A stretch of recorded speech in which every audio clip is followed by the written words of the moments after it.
Dans ce petit village du Jura, un drame abominable vient de se dérouler dans la nuit.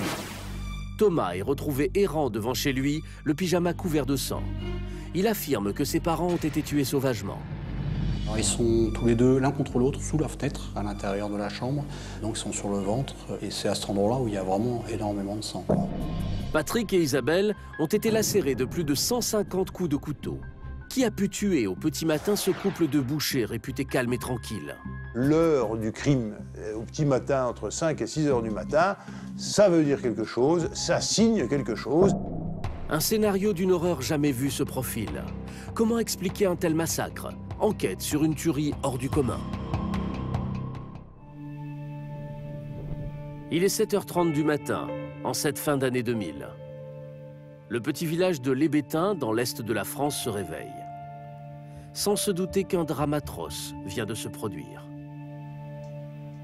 Comme chaque matin, Étienne, l'un des habitants, part au travail. Seulement ce jour-là, il va faire une terrible découverte, à 2 pas de chez lui. Sur le chemin, Étienne aperçoit le fils de ses voisins en pyjama et couvert de sang. Thomas, 15 ans à peine, est prostré en pleine rue, le corps lacéré de blessures. Déboussolé, il s'effondre dans les bras de son voisin. Et il va dire au premier témoin que quelqu'un est rentré dans la maison pour tuer ses parents et que lui-même s'est calfeutré, s'est caché. Et que, voilà, il a attendu que ça se calme, qu'il n'y ait plus de bruit. Un récit terrifiant. Le voisin appelle aussitôt les gendarmes et ce qu'il découvre va bouleverser la vie du petit village. Isabelle et Patrick, les parents de Thomas, ont été massacrés. La maison baigne dans le sang. Le couple est retrouvé dans sa chambre. Le meurtrier s'est déchaîné sur eux à coups de couteau et avec une violence inouïe. Dans la chambre, il y a du sang sur le mur. C'est 2 personnes qui se sont vidées de leur sang quasiment. C'est quand même assez impressionnant. Alors qui a pu en vouloir à ce point à cette famille sans histoire? Comment expliquer cette sauvagerie hors du commun, cet acharnement quasi surnaturel? Et pourquoi le fils du couple, Thomas, a-t-il réchappé miraculeusement à ce massacre? C'est des faits dont on se souvient évidemment au cours de sa carrière parce qu'ils sont de nature exceptionnelle. Les gendarmes et les experts judiciaires vont aborder l'une des plus grandes énigmes de leur carrière. Une affaire incroyable où la médecine vient se mêler au crime. Des scènes de crime, les gendarmes en découvrent régulièrement. Mais ce 25 septembre 2000, celle-ci dépasse l'entendement. Dès l'entrée de la maison, le sol est maculé de sang. Mais c'est dans la chambre des parents que l'horreur atteint son paroxysme. Les enquêteurs retrouvent Isabelle et Patrick allongés entre leur lit et la fenêtre. Le couple serait mort aux alentours de 6 heures du matin, après une lutte sans merci contre leur agresseur. Alors ils sont tous les deux l'un contre l'autre sous la fenêtre à l'intérieur de la chambre. Donc ils sont sur le ventre. On voit quelques traces de coups avec un objet tranchant a priori. Hein, c'est ce qu'on peut voir. Et c'est à cet endroit-là où il y a vraiment énormément de sang. Le meurtrier s'est acharné sur le couple. Les enquêteurs vont ainsi retrouver plus de 150 coups de couteau sur les 2 corps. Le tueur a frappé aveuglément, avec une violence incroyable. Les gendarmes s'interrogent. Quel homme est doté d'une force aussi surnaturelle? Plusieurs personnes ont-elles pu commettre ce massacre? C'est Thomas, le fils du couple, qui, malgré le choc, va leur fournir un premier élément de réponse. Conduit à la gendarmerie, l'adolescent de 15 ans est traumatisé. Il raconte aux enquêteurs ce qu'il a vu cette nuit-là. Il nous dit qu'il y a un grand monsieur en noir avec un chapeau qui rentre et qui va agresser son père et que lui-même va être réveillé par les bruits, va descendre puisque sa chambre est au 1er étage et va essayer d'aller défendre son père. Il porte un coup à l'individu qui lui prend la fuite ensuite. Et lui se réfugie après dans la salle de bain. Alors qui peut bien être ce mystérieux homme en noir? Et pourquoi en voulait-il aux parents de Thomas? Pour tenter de percer le mystère, les gendarmes vont d'abord enquêter sur le couple. Isabelle et Patrick, la quarantaine, tenaient une boucherie dans la ville voisine. Des commerçants très appréciés à Lébétain. C'est une famille qui n'a jamais fait remarquer, ni pour un incident intrafamilial, un problème de couple, ni rien. C'était des gens, au contraire, très connus.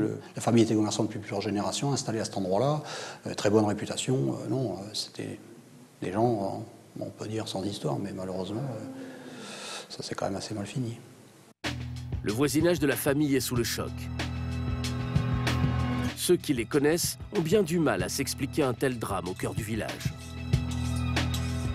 Un couple qui s'entendait, qui était marié de longue date. Alors bon, comme toujours, un couple qui avait des soucis parce qu'il tenait un commerce et qu'il fallait que le commerce fonctionne. Voilà, une maman qui des fois était un petit peu déprimée, mais enfin rien du tout qui puisse laisser présager une telle affaire. Mais en interrogeant Thomas, le fils, l'image du couple idéal va peu à peu se fissurer. L'adolescent révèle aux enquêteurs que son père menait, semble-t-il, une double vie.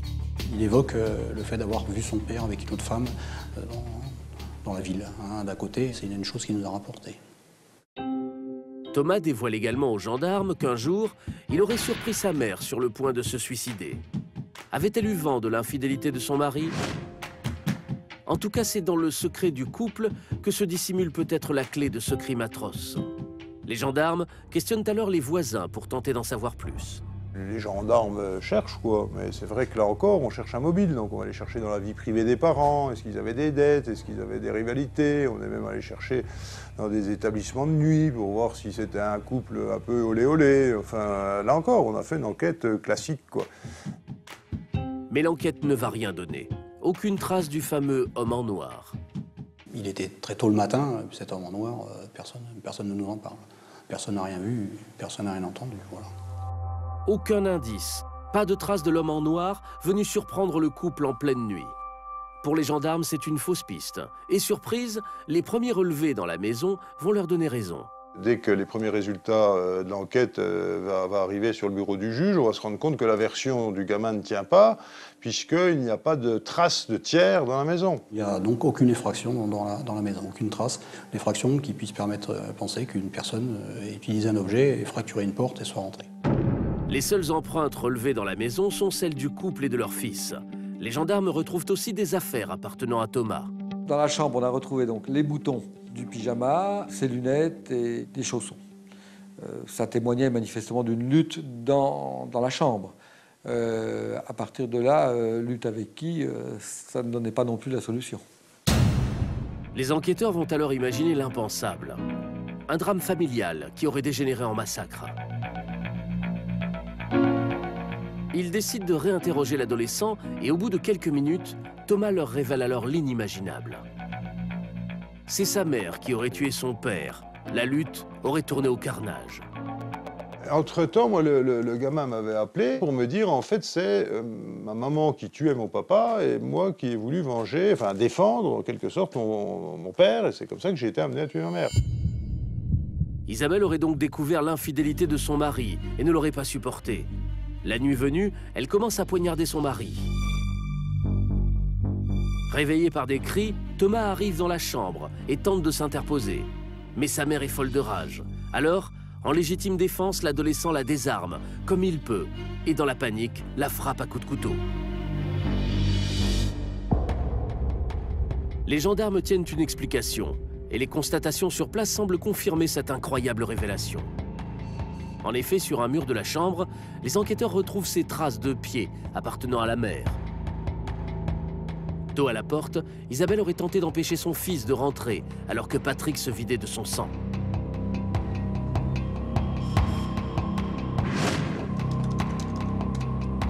Mais pour les gendarmes, il y a quelque chose qui cloche. S'il s'agit d'une légitime défense, pourquoi Thomas a-t-il frappé sa mère d'une centaine de coups de couteau? Et si c'est le cas, autre problème.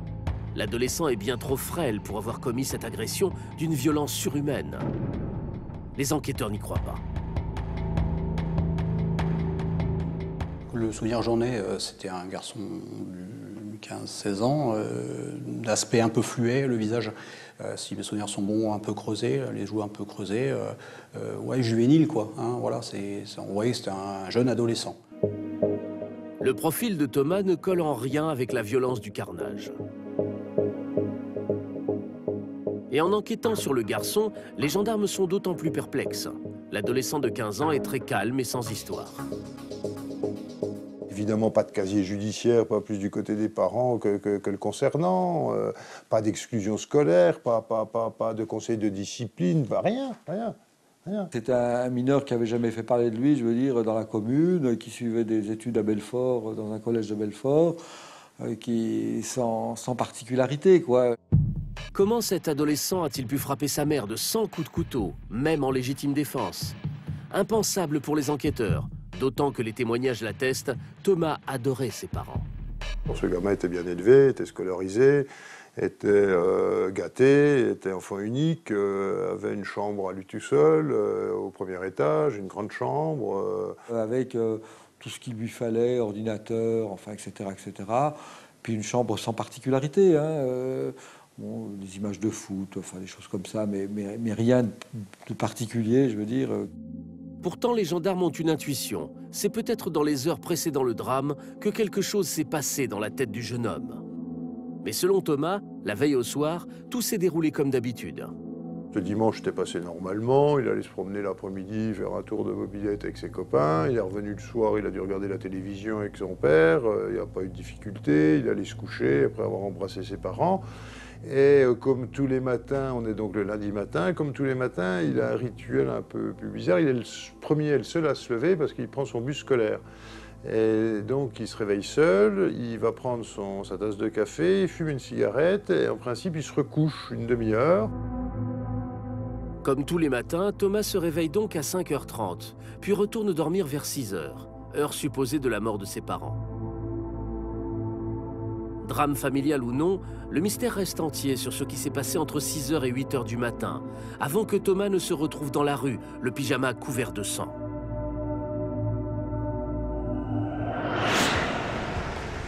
C'est alors que les gendarmes vont recevoir les résultats de l'autopsie, et ils sont stupéfaits. Les enquêteurs apprennent qu'après examen des blessures sur les corps d'Isabelle et Patrick, il n'y a qu'un seul agresseur. Rapidement, dans la semaine, les médecins, les experts vont nous expliquer que c'est la même personne qui a frappé avec la même arme, avec la même force et la même folie sans doute, parce que c'est vrai qu'il n'y avait pas de partie du corps qui était particulièrement frappée. Je veux dire, les coups ont été portés de manière anarchique. Hein. Un seul meurtrier, pas de traces d'effraction. Et les empreintes de Thomas, partout sur les lieux du crime. Les enquêteurs doivent s'y résoudre. Le fils du couple devient le principal suspect. Et c'est là où il va donc basculer du statut de victime au statut de suspect, et où les gendarmes vont m'appeler cette fois-ci non plus en qualité d'avocat d'une victime, mais en qualité d'avocat d'un suspect. Et donc mon client va être placé en garde à vue. Une garde à vue qui va révéler une toute autre facette de l'adolescent. Car face aux preuves accumulées, le garçon de 15 ans avoue rapidement. C'est bien lui qui a tué son père et sa mère. Mais plus que l'aveu, c'est l'attitude étrange du jeune homme qui intrigue les gendarmes. Quand il a commencé à dire effectivement qu'il était l'auteur des faits, qu'il avait tué son père et sa mère, donc dans les conditions que l'on sait, il a raconté ça un petit peu, oui, de façon inaffective, sans qu'il y ait d'émotion apparente, en tout cas, sur son visage. Il n'y a pas eu de larmes, il n'y a pas eu de crise, il n'y a rien eu. Il aurait raconté un cambriolage ou, je sais pas, que ça aurait été exactement sur le même ton. L'adolescent frêle donne l'impression d'être totalement étranger à ce massacre. Mais alors quel terrible secret cache-t-il? Thomas a avoué, pourtant il ne se sent pas coupable. D'ailleurs, à son arrivée en prison, il est même pris de panique.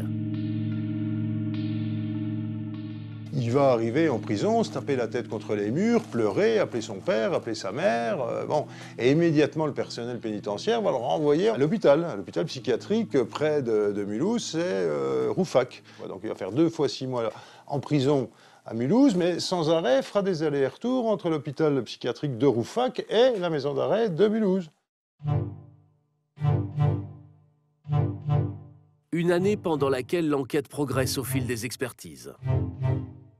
Et c'est le rapport d'un psychiatre qui va donner un tournant décisif à l'affaire. Car un détail l'intrigue. L'heure du crime, 6h du matin. Si l'adolescent a massacré ses parents en fin de nuit, ce n'est peut-être pas un hasard. L'heure du crime, au petit matin, entre 5 et 6 heures du matin, ça veut dire quelque chose, ça signe quelque chose.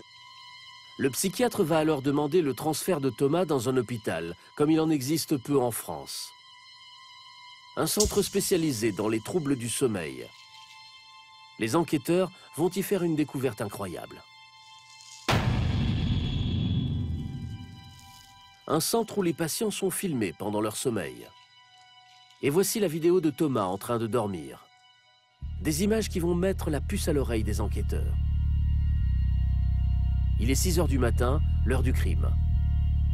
L'adolescent dort profondément quand soudain, le garçon a beau avoir les yeux ouverts, il dort. Seulement, il est en pleine panique. Et c'est bien là le problème. Thomas est en plein sommeil paradoxal, une phase très particulière, pendant laquelle aucun geste n'est possible normalement. On s'est aperçu que pour ce jeune homme, il y avait, lors de la dernière phase nocturne, donc au cours du phase du sommeil paradoxal, il y avait des mouvements anormaux qui n'étaient pas inhibés. Et une seconde vidéo confirme cette découverte étonnante. À 6 heures tous les matins, Thomas, le garçon sans histoire, est secoué de cauchemars effrayants. Et on l'a vu s'agiter de façon extrêmement importante. On le voyait agiter les bras, se lever, s'asseoir, etc. Et être manifestement dans un état second, c'est-à-dire il n'était pas lui-même, il n'avait pas récupéré son identité. On voyait bien qu'il était autre, d'une certaine manière. Un mal qui intrigue les enquêteurs, mais sur lequel les médecins vont mettre un nom. La parasomnie, autrement appelée somnambulisme. Voici des vidéos saisissantes tournées dans ces mêmes unités du sommeil. La maladie conduit les patients à faire des choses bien étranges pendant qu'ils dorment.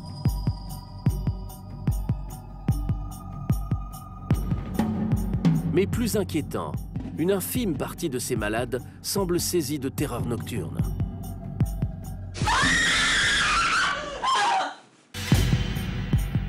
Des patients qui hurlent dans la nuit, et d'autres encore plus terrifiants, comme cet homme d'une 60aine d'années. Alors qu'il est en train de dormir, il assassine quelqu'un à coups de couteau.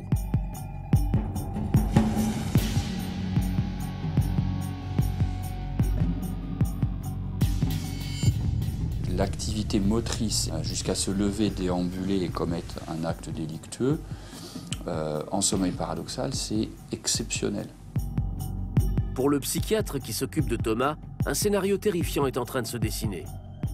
Il s'agit d'une parasomnie, et donc il va aller sur un terrain qu'il connaît peu, parce que c'est vrai que la parasomnie est un sujet tout à fait nouveau en France. On sait qu'il y a des recherches aux États-Unis depuis une 30aine d'années, mais en France on découvre ça.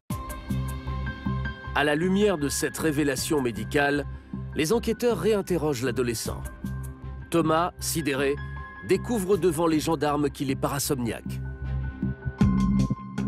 Si vous lui dites « est-ce que tu te sens coupable ?», il va vous dire non. Et c'est petit à petit, moi-même, qui ai réussi à le convaincre avec les médecins que peut-être qu'il n'était pas responsable du tout, et peut-être qu'il ne devait pas être jugé du tout. Thomas aurait donc massacré ses parents en dormant.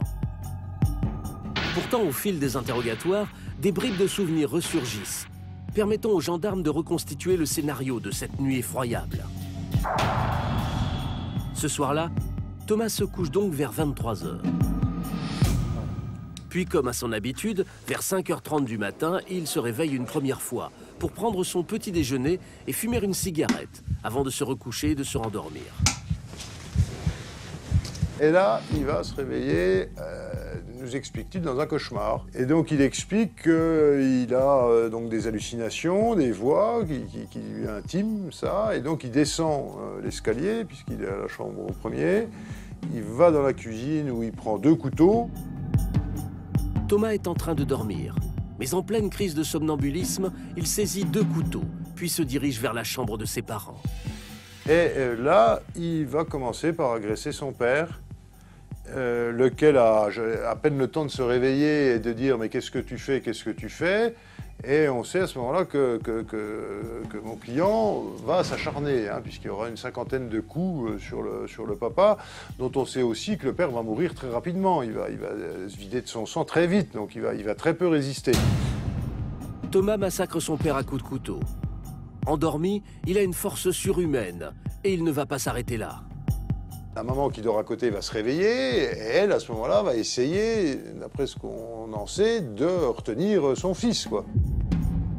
Un geste de sa mère qui semble opérer. Thomas sort brusquement de la chambre. Aussitôt, Isabelle tente de bloquer la porte en s'arc-boutant de toutes ses forces, ce qui explique les traces de pieds ensanglantées retrouvées sur le mur. Mais en plein sommeil, Thomas délire et plus rien ne l'arrête. Et puis il va revenir dans la chambre de la mère, laquelle va essayer de se calfeutrer, et il va tuer sa mère, une centaine de coups de couteau. Et après ça, il nous explique qu'il va redescendre comme si justement il sortait de ce cauchemar, il sortait de cet état confus matinal, mais c'est vrai que dans la demi-heure qui va suivre le meurtre, il va comprendre que ses parents sont dans une mare de sang, que lui a du sang partout sur lui et que c'est lui qui a tué. Tiré de son sommeil, c'est donc 20 minutes plus tard que le voisin retrouvera Thomas au bord de la route et couvert de sang. Pour les enquêteurs, le mystère est élucidé. Thomas dormait quand il a massacré sa famille. Un cas rarissime. 4 ans après cette nuit effroyable, la justice a tranché. Le jeune homme a été relaxé et remis en liberté. Déclaré irresponsable, il tente aujourd'hui de se reconstruire et de mener une vie normale. C'est une histoire exceptionnelle, rare sur le plan criminologique et qui reste énigmatique et mystérieuse. Alors que nous passons plus de 25 ans à dormir dans toute une vie, la parasomnie reste l'un des mystères les plus insondables de la médecine. Étonnant quand on sait qu'un quart des enfants seraient touchés par le somnambulisme. Des troubles qui disparaîtraient à l'adolescence. Aujourd'hui en France, on estime que chaque nuit, 5000 personnes seraient en proie à ces pulsions cauchemardesques.